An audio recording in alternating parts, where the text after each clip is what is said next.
본 바 환상이 무슨 뜻인지 속으로 의심하더니 마침 고넬로에 보낸 사람들이 시몬의 집을 찾아 문 밖에 서서 불러 묻되 베드로라 하는 시몬이 우거하느냐 하거늘 베드로가 그 환상에 대하여 생각할 때에 성령께서 저더러 말씀하시되 두 사람이 너를 찾으니 일어나 내려가 의심치 말고 함께 가라. 내가 저희를 보내었느니라 하시니 베드로가 내려가 그 사람들을 보고 가로되 내가 곧 너희의 찾는 사람이니 너희가 무슨 일로 왔느냐? 저희가 대답하되 백부장 고넬료는 의인이요 하나님을 경외하는 자라. 유대 온 족속이 칭찬하더니 저가 거룩한 천사의 지시를 받아 너를 그 집으로 청하여 말을 물으려 하느니라 한데 베드로가 불러 들여 유숙하게 하니라. 이튿날 일어나 저희와 함께 갈새 요빠 두어 형제도 함께 가니라. 아멘.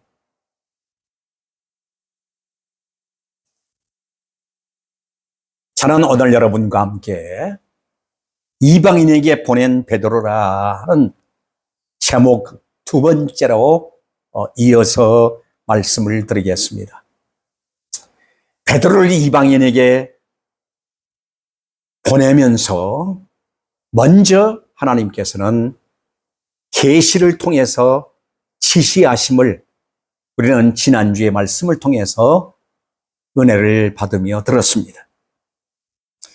오늘 본문에는 베드로와 고넬료의 환상이 구체적으로 현실화되는 장면을 대하게 됩니다. 베드로를 초청하기 위해 고넬료가 보낸 사람들을 베드로가 영접한 것은 그 자신의 확신에서 비롯된 것이 아니었음을 여기서 시사하고 있습니다. 베드로는 자신의 환상을 여전히 의심하고 있었습니다. 그런데 이때 성령님께서 역사하셔서 곧 일어날 일을 예고하시면서 이에 베드로는 고넬료가 보낸 사람들을 기꺼이 맞이하게 되는 것을 보게 됩니다. 즉 말하자면 베드로에게 보내진 사람들은 누구냐? 이방인이었습니다. 이방인을 이렇게 환대하면서 받아들이게 된 것은 이제 그동안 가졌던 유대주의적 사고와 모든 관례와 율법 사상이 다 한꺼번에 무너지면서 유대인과 이방인이 하나 되어지는 모습을 여기서 목격하게 됩니다. 본문은 참으로 드라마틱한 요소에서 입각하여 하나님의 섭리와 인간의 출현이라는 모습에서 우리는 정리해 볼 수가 있다 하겠습니다. 첫째로 보면은 하나님의 섭리를 우리는 이 본문 성경 속에서 발견하게 됩니다. 섭리라는 뜻은 하나님의 예견, 미리 아심이지요. 이 아심과 미리 설정된 배려, 하나님의 돌보심과 준비하심이라는 요소를 포함하고 있는 것이 바로 섭리라는 뜻입니다. 그러니까 하나님은 미리 다 계획해 놓으시고 그 계획해 놓으신 것을 드러내시면서 하나님은 역사에 가시는 놀라운 일을 보게 됩니다. 그러한 일들을 성령님을 통해서 하나하나 역사에 가시면서 그 일을 아름답게 전개해 가는 이러한 사실들을 보게 되는 것입니다. 이방인 선교의 첫 열매로서 고넬료를 회개케 하신 하나님의 계획은 매우 친밀한 바로 계획이었음을 보게 됩니다. 가이사랴에 있는 고넬료가 환상을 본 시간은 우리 시간으로 오후 3시였고, 요바에 있는 베드로가 환상을 본 시간은 이튿날 정오쯤 시간이었습니다. 그러니까 고넬료가 먼저 환상을 본 것입니다. 그래서 그 지시를 받고 사람들을 보낸 시간이 바로 하루죠, 하루. 약 20여 시간이 이렇게. 그러니까 환상을 보자마자 종들을 고넬료가 즉시 보낸 거예요.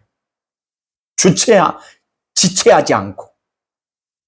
그러니까 즉시 보냄을 받은 사람들이 하룻길을 거쳐서 베드로가 머물고 있는 시몬 피장의 집에 도착하게 된 것입니다. 그 시간이 바로 12시. 그러니까 베드로가 환상을 막 보고 끝난 시간이었다, 그 말입니다. 그러니 고넬료가 환상을 본 직후 보낸 사람들이 베드로가 머무른 요바에 도착한 시간은 베드로가 환상을 보고 기도를 막 마친 시간이었음을 여기서 말씀해 주고 있는 거예요. 여기서 공간적 거리와 시간을 절묘하게 활용하는 성령님의 치밀한 계획을 엿볼 수가 있습니다. 그러니까 얼마나 하나님의 그 계획하심과 섭리하심은 오차가 없이 정확하게 이와 같이 들어맞고 있는 것을 우리는 여기서 보게 됩니다. 하나님께서는 베드로의 의심이 깊어지기 전에 적절한 때에 환상이 시연되게 하셨던 것입니다. 사람이 그렇습니다. 의심이 들기 시작하면 그것이 점점 깊어지면, 그 의심이 깊어지면 하나님의 계시의 뜻을 놓칠 수도 있습니다. 그런데 인간의 이 연약한 감정까지도 성령님은 아시고 터치하고 계셨음을 우리는 보게 된다, 그 말입니다.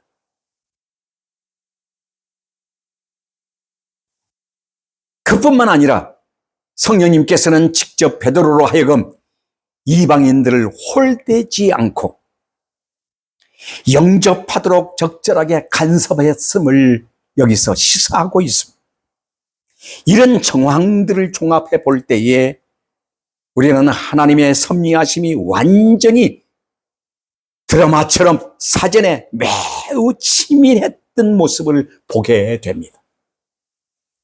복음은 결코 사람들의 편견에 의해 정체되어 있을 수가 없었기에 하나님께서는 강권적으로 성령을 통해 역사하시셔서 복음의 물결이 예루살렘을 넘어 온 유대와 사마리아와 땅끝까지 가득하도록 이렇게 역사해 가고 있는 것을 보게 됩니다. 사랑하는 여러분, 하나님은 이렇게 우리를 향한 그리스도 안에서 구속 사역을 완성해 가실 뿐만 아니라 이렇게 이방인에게까지 이 복음의 물결이 넘치도록 역사해 가고 있는 것을 우리가 볼 수가 있다, 그 말이에요. 이 물결을 누가 막을 수가 있겠습니까? 이방인과 유대인의 장벽이 높은 것도 여지없이 헐어버리시는 하나님의 역사, 저들을 하나 되게 하시는 성령의 강권적인 역사, 그리고 복음의 물결을 흘려보내는 이 위대한 역사는 우리가 감격하지 않을 수가 없습니다. 이 은혜로 우리도 살고 지금 2000년이 넘는 오늘의 21세기를 맞이하는 우리들에게도 이 엄청난 은혜의 축복을 받고 있는 것입니다. 두 번째는 복음의 물결에 출연자들의 순종을 생각해 볼 수가 있습니다.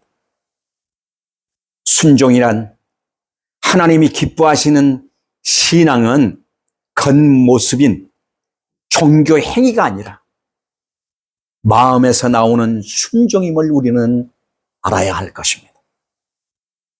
하나님이 기뻐하시는 이 순종이 제사보다 낫다고 하시면 형식적인 종교 행위보다는 하나님의 말씀에 대한 참된 순종을 더 귀하게 보신다는 뜻입니다.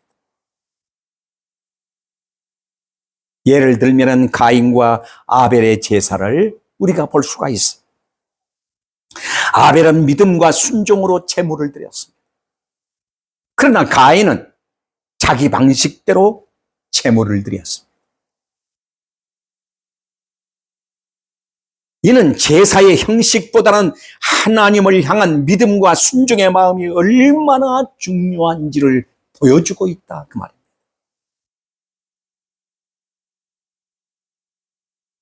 그래서 순종이 제사보다 낫다고 이와 같이 말씀합니다. 믿음은 순종으로 말미암아 아름다운 열매를 맺는 것입니다. 사람들이 믿음 하면서 순종하지 아니한다면 그것은 참된 믿음이라고 볼 수가 없는 것입니다. 참된 믿음은 순종과 함께 아름다운 열매를 맺어가는 것입니다.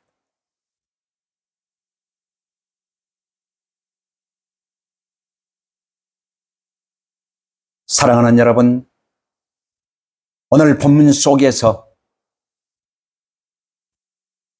고넬료가 보내는 사람들의 순종한 모습과 높은 장벽임에도 불구하고 하나 될래야 하나 될 수 없는 이러한 사건 속에서 하나님의 강권적인 역사 속에서 인간의 모든 장벽을 무너뜨려 버리고 순종하는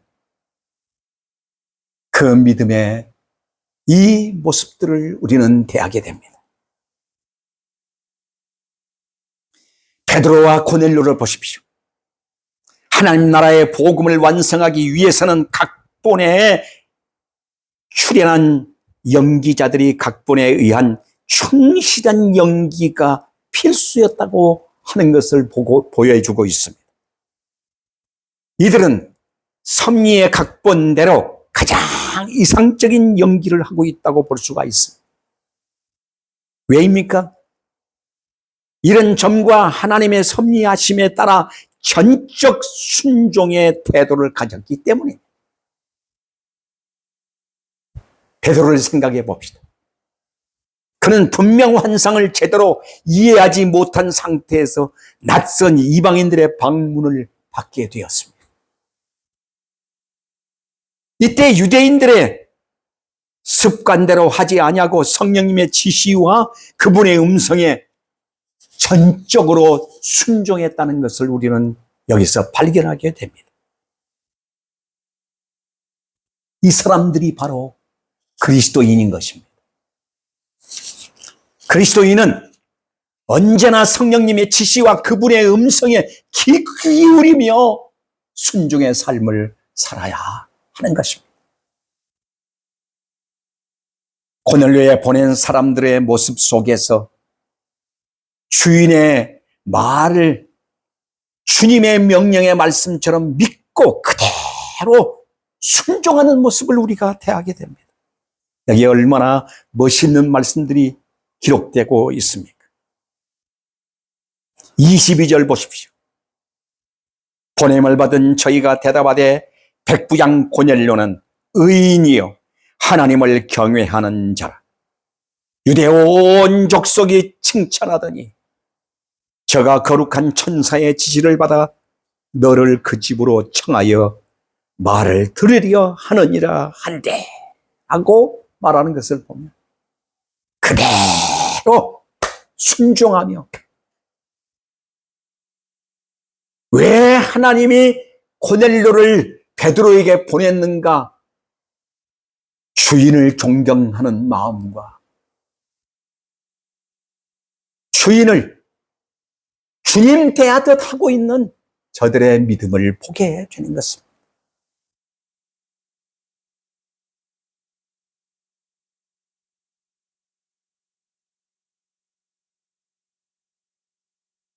그러면서 그들은 베드로에게 주인 고넬료의 의도를 조금도 손상하지 않고 그대로 전달할 뿐만 아니라 베드로 앞에서 주인에 대한 존경심뿐만 아니라 하나님께 대한 믿음도 확고히 지녔음을 보여주고 있습니다.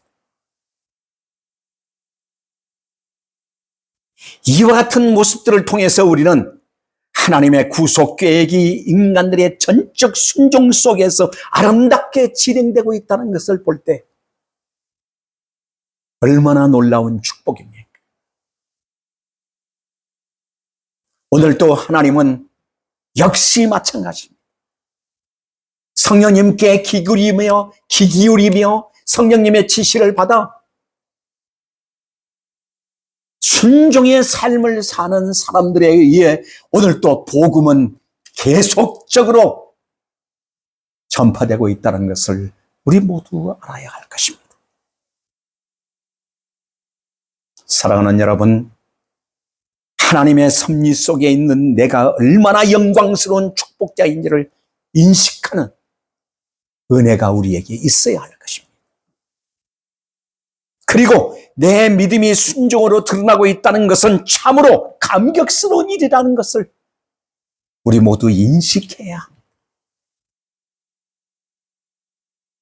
불순종의 인생이 아니라 순종의 인생을 살고 있다. 믿음으로 말미암는 순종의 삶이 내게 항상 일어나고 있다면 이는 주님의 구속의 역사에 동참한 자요, 그 구속 사역이 계속 흘러넘치도록 나를 사용해달라고 드리는 삶이라고 하는 것을 우리 모두 확고히 믿고 이 복음 위에 살아가는 성도들 되기를 축원합니다. 기도하겠습니다. 자비롭고 은혜로우신 아버지 감사합니다. 저희들을 이처럼 사랑해 주시고 놀라운 은혜와 축복의 비밀한 말씀으로 저희들을 일깨우심을 감사드립니다. 나의 하나님, 하나님의 섭리, 그 계획하심을 오늘도 저희들이 믿고 그 지시에 따라 하나님이 부르시는 음성에 귀 기울이는 저희들 되게 하옵소서. 그리고 어디를 보내든지 순종하는 저희들 되게 해 주시옵소서. 그 순종함으로 말미암아 아름다운 복음의 열매들이 또 맺어지도록 저희들을 사용하여 주옵소서. 감사드리며 우리 구주 예수 그리스도 이름으로 기도하옵나이다. 아멘.